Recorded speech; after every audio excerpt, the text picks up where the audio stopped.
Hello everyone, welcome to our channel. ఈరోజు మా ఇంట్లో కూరగాయలు అయిపోయినాయి.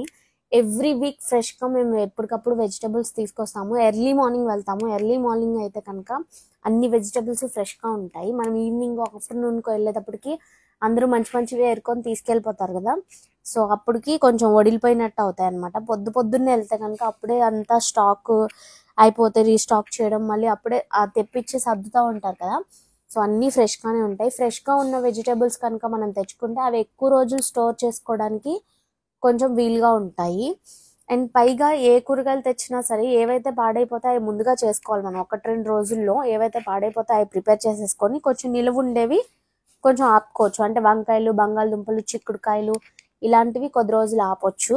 బెండకాయ, దొండకాయ, ఆకుకూరలు మాత్రం తీసుకొచ్చిన 1-2 రోజుల్లోనే ప్రిపేర్ చేసేసుకోవాలి. పైగా దాన్ని స్టోర్ చేసుకోవడం కూడా మంచిగా చేసుకోవాలి. లేదంటే ఆ 1-2 రోజులు కూడా ప్రాపర్గా ఉండవు, ముదిరిపోతాయి బెండకాయలు అట్లా అయితే కనుక. సో కూరగాయలన్నీ ముందు డివైడ్ చేసేసిన తర్వాత నేను టీ తాగుతున్నాను. టీ తాగేసి ఇంకా గ్రోసరీస్ లిస్ట్ ప్రిపేర్ చేస్తున్నాను. మంత్ స్టార్టింగ్ కదా, సో ఏవేవైతే లేవో అవి తెచ్చుకోవాలి. సో అది కూడా ఒక లిస్ట్ అయితే రాసుకున్నాను. వెళ్ళిన తర్వాత తీసుకొచ్చాము. మేము ఒకేసారి ఎక్కువ తీసుకొచ్చి మళ్ళీ అవి పురుగులు పట్టి మళ్ళీ దాన్ని బాగు చేసుకోలేక తినలేక అట్లా కాకుండా ఎప్పుడు తక్కువే తీసుకొస్తాము అనమాట. ఎవ్రీ మంత్ తీసుకొస్తాము. కూరగాయలేమో ఎవ్రీ వీక్ తెచ్చుకుంటాము. గ్రోసరీస్ ఏవైతే ఉన్నాయో ఎవ్రీ మంత్ తీసుకొస్తాము. ఒకేసారి కేజీలు తెచ్చినా ఒక్కోసారి ప్రిపేర్ చేస్తాము, ఒక్కోసారి చేయము. అంటే అందరికీ అట్లా స్టోర్ చేసుకోవడం వీలు పడదు. చిన్నపిల్లలు ఇంట్లో అసలు అవ్వదన్నమాట. అంటే వాళ్ళు తీసుకొచ్చేస్తాము కొన్ని కేజీలు, కానీ మళ్ళీ వండలేకపోతే ఇబ్బంది కదా, పాడైపోతాయి. సో అలా కాకుండా తక్కువే తెస్తాను. వచ్చిన తర్వాత మా రిలేటివ్ వచ్చారు. టిఫిన్ చేస్తారా అంటే వద్దమ్మా ఆల్రెడీ చేసే వచ్చానని చెప్పారు. సో అల్లం టీ పెట్టించాను, టీ తాగేశారు. మేము ఇంకా దోశలు వేసుకోలేదు. దోశలు వేసుకొని బ్రేక్ఫాస్ట్ చేయాలి. సో ఆయన వచ్చారు, చాలాసేపు మాట్లాడుకున్నాము కూర్చొని. ఆల్మోస్ట్ 2 hours అయిపోయింది. ఆయన వెళ్ళిన తర్వాత పిల్లలకి పాలు కలిపేసి ఇచ్చాను. బాగా జలుబు చేసింది పిల్లలిద్దరికి, క్లైమేట్ చేంజ్ అవ్వడం వల్ల అనుకుంటా. సో పాలల్లో కొంచెం షుగరు కొంచెం పసుపు వేసి ఇచ్చేసాను. ఈ హార్లిక్స్ అవేమి ఇంకా కలపలేదు, ఉట్టిగా పసుపుతోనే ఇస్తున్నాను అనమాట. ఒక 2-3 days అట్లా పసుపుతోనే ఇచ్చి చేస్తాను. అప్పటికి తగ్గకపోతే అప్పుడు ఒకసారి డాక్టర్ దగ్గరికి తీసుకెళ్లాల్సి వస్తుంది. సో ఈలోపు పాలు కలిపేస్తున్నాను. పాలు కలిపిన తర్వాత దోశలు వేయాలి. చట్నీ చెయ్యాలా వద్దా అని ఆలోచిస్తున్నాను. ఎందుకంటే ఆల్రెడీ 12:30, 1:45 అవుతుంది టైము. ఇప్పుడు నేను మళ్ళీ చట్నీ చేసుకుంటూ కూర్చుంటే మళ్ళీ ఒకవేళ లంచ్ ప్రిపేర్ చేసినా 3-4 అయిపోయిద్ది. సో మళ్ళీ ఆ టైంలో ఎటు తినలేము కదా అనేసి ముందు దోశలు అయితే వేసేసి ఇంట్లో ఏది కారపొడి ఏది ఉంటే అది వేసుకొని తినేద్దాము అన్నట్టు ఫిక్స్ అయిపోయాను అనమాట. ఈరోజు ఇంకా నేను చట్నీ చేయొద్దు, ఉట్టి దోశలే వద్దాము అని. లేదంటే ఎప్పుడు చట్నీ చేస్తాను, చేసేసి ఫ్రిడ్జ్లో చేసిన వెంటనే ఎక్కువసేపు బయట ఉంచకుండా ఎంత కావాలో అంత బయట ఉంచి మిగతా అంతా ఫ్రిడ్జ్లో పెట్టేస్తాను. అప్పుడు 2-3 days ఏం పాడవదు, ఏ చట్నీ అయినా సరే. సో ఈరోజైతే ఇంకా చేయలేదు చట్నీ. అండ్ కర్రీ కూడా ఇప్పుడు ఏం ప్రిపేర్ చేయలేను, దోశలు తినేసి ఊరుకుందాము.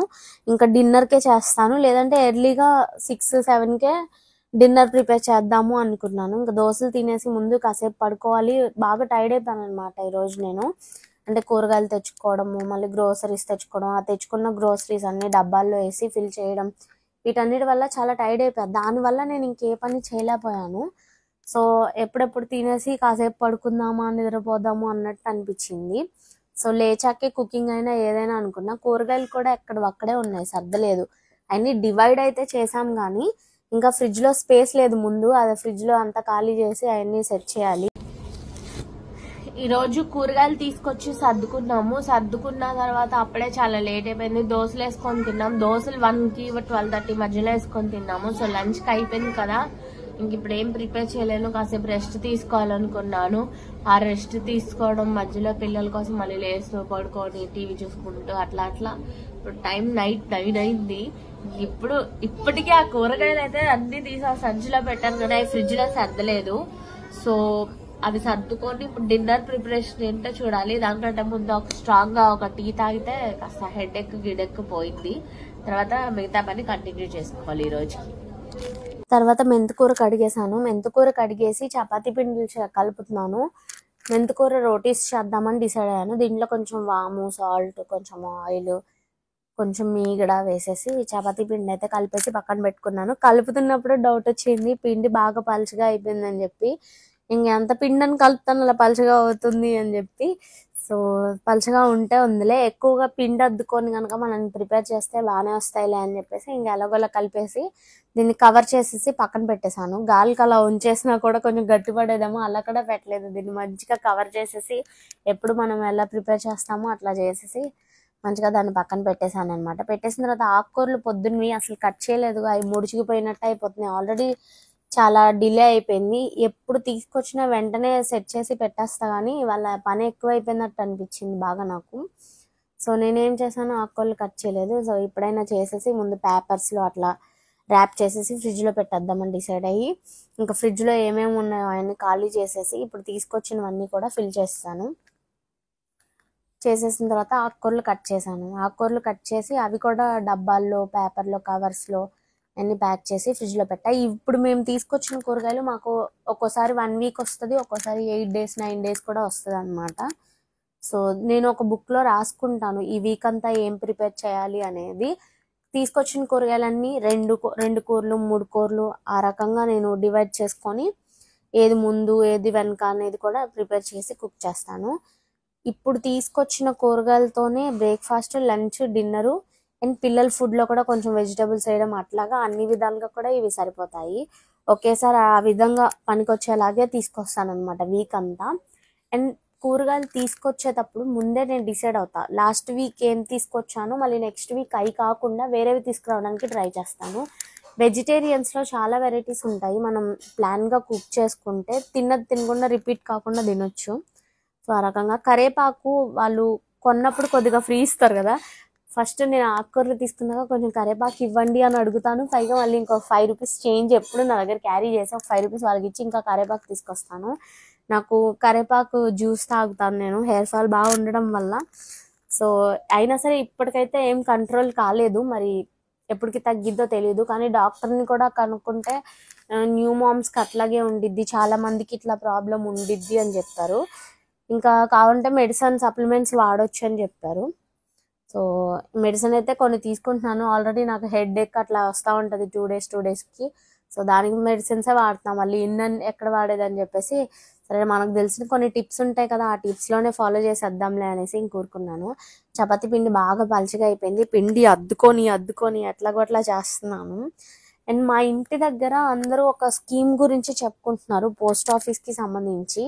అదేంటో నాకు పూర్తిగా ఎవరు చెప్పట్లేదు, వాళ్ళకి తెలీదు అంటున్నారు. కానీ ఆ మాట అదే ఆ నోట ఈ నోట వాళ్ళు అనుకుంటున్న మాట ఏంటంటే, మనం ఒక 200 లేడీస్ అన్నమాట, ఒక 200 పోస్ట్ ఆఫీస్లో అకౌంట్ ఓపెన్ చేస్తే మోదీ గారు 1500 వేస్తారు అన్నట్టు ఒక రూమర్, ఏదో ఒక స్కీమో రూమరో ఏదో నడుస్తుంది. సో వాళ్ళకి కంప్లీట్గా ప్రాసెస్ ఏంటి అనేది తెలియదంట. కానీ పోస్ట్ ఆఫీస్కి వెళ్ళి కనుక్కుందాం, 200 కదా, పెద్ద పెద్ద అమౌంట్లో నేను ఎటు కట్టుకోలేను, సరే అసలు అది స్కీమ్ ఏంటి కనుక్కుందాము అని చెప్పి రేపు వెళ్ళాలి. పైగా ఈరోజు అంగన్వాడీ వాళ్ళు కూడా రమ్మన్నారు, పిల్లలకి బాలామృతము, ఎగ్స్ ఇవి ఇస్తారు కదా. సో ఈరోజు రమ్మన్నారు. నేను మార్నింగ్ నుంచే నాకు బాగా ఈ సర్దుకునేసరికి డబ్బాలు ఇవన్నీ సర్దుకునేసరికి టైర్డ్ అయిపోయినట్టుండి అటు వెళ్ళలేదు ఇంకా. సో రేపైనా వెళ్ళాలి. అయితే రేపు ఈ పోస్ట్ ఆఫీస్ స్కీమ్ ఏంటో కనుక్కోవడానికి వెళ్ళాలి, ఈ 200 కడితే 1500 ఇచ్చేది ఏంటి అనేది. ఇంకొకటి వచ్చేసి అంగన్వాడీకి వెళ్ళాలి. అండ్ ఈరోజు ఆకుకూరలు ప్రిపేర్ చేయలేదు కదా నేను, పాడైపోతాయి. సో గోంగూర ఉంది మెయిన్గా, సో రేపొద్దున్న వండేయాలి దాన్ని. ఏం ప్రిపేర్ చేయాలో ఈ వీక్ అంతా చేయాల్సింది కూడా నేను ఇంకా రాసుకోలేదు, రేపు పొద్దున్న రాసుకొని ఏది ముందు వండాలి అనేది చూస్తాము. అండ్ మన ఛానల్లో మన వీడియోలో చూపిస్తున్నట్టు రెసిపీస్ కూడా చూడండి. రెసిపీస్ ఏంటంటే చాలా సింపుల్గా మన ఇంట్లో బేసిక్ ఏ ఉంటే వాటితోనే ప్రిపేర్ చేస్తాం మనం. నేను చెప్పిన స్టెప్స్లో కనుక వేసుకుంటే మీకు దేని తర్వాత ఏది అనేది మంచిగానే ఉండిద్ది. నేను ఏం కుక్ చేసినా సరే లో ఫ్లేమ్లో పెట్టే వండుతాను ఓపిక్గా. హై ఫ్లేమ్లో పెట్టి మాడిపోయి లేదంటే టేస్ట్ అంతగా రాదు. లో ఫ్లేమ్లో పెడితే మాత్రం మంచి టేస్ట్ వచ్చింది. ఇంతకుముందు నేను కుండలు వాడేదాన్ని, ఇప్పుడు అసలు కుదరట్లేదు కుండలు వాడడానికి. ఉన్నాయి 2-3 కుండలు ఇంట్లో, మళ్ళీ వాటిని రన్నింగ్లో పెట్టాలి. ఏదైనా ఒక్క డిష్ అయినా దాంట్లో ప్రిపేర్ చేస్తూ ఉండాలి పులుసులు అలా చేసినప్పుడు. ఇంతకుముందు వాడేదాన్ని కుండలు బాగా. ఇప్పుడు పిల్లలు పగలు కొట్టేస్తారు, కడిగి ఎక్కడైనా పెడితే పిల్లలు ఉన్నారు కదా, చిన్న చిన్న పిల్లలు పగలు కొట్టేస్తారు అన్న భయంతో వాటిని జాగ్రత్తగా వేరే ప్లేస్లో పెట్టేశాను అనమాట. కానీ ఒక్కొక్కటి యూజ్ చేయొచ్చు కదా జాగ్రత్త చేసుకుంటూ. సో వాటిని పెట్టాలి. మా ఇంట్లో గాజు వస్తువులు కానివ్వండి, కుండలు ఏవైతే పగులుతాయో పింగాణివి అవన్నీ తీసేసాము. ఎందుకంటే ఆల్రెడీ 2-3 పగలు కొట్టేశారు. వాళ్ళు గుచ్చుకుంటాయేమో అనే టెన్షన్, నాకు గుచ్చుకుంటాయి. క్లీన్ చేసేటప్పుడు చాలా ఫేస్ చేసేసామన్నమాట. ఇవన్నీ చేసి తీసేసాము. పిల్లలు ఏంటంటే మా పిల్లలనే కాదు, ఏ పిల్లలైనా సరే, నేను చాలా మంది పిల్లల్ని గమనించాను ఈ మధ్య కాలంలో మామ్ అయిన తర్వాత. అందరూ ఏం చేస్తున్నారు, ఎన్ని బొమ్మలు ఉన్నా, ఎన్ని కార్లు ఏమున్నా సరే, వాళ్ళు ఆడుకునేవి ఏంటి అంటే ఆ గిన్నెలు, గరిట్లు, తపాలాలు, వీటితోనే ఆడతారు. ఏదొద్దు అదే కావాలి వాళ్ళకి. ఏది ఆడుకోవాలో అవి మాత్రం వద్దు. ఆడుకునే వస్తువులేమో నేలకేసి కొట్టి పగలు కొట్టేస్తున్నారు. ఆడుకోవడానికి ఏం లేకపోతే కిచెన్లో పడుతున్నారు వచ్చి. సో మొత్తానికి చపాతీలు స్టిక్కీగా ఉన్నాయి, ఎలాగోలా చేస్తాను. చాలా బాగున్నాయి. టేస్ట్ అయితే మాత్రం చాలా హెల్దీ కూడా. ఆకుకూరతో ఇట్లా చేసుకోవడం అనేది చాలా హెల్దీ. ఎవరైనా ఇప్పటిదాకా ట్రై చేయకపోతే ఒకసారి ట్రై చేసి చూడండి. అండ్ పెరుగు పచ్చడితో తినేసాం.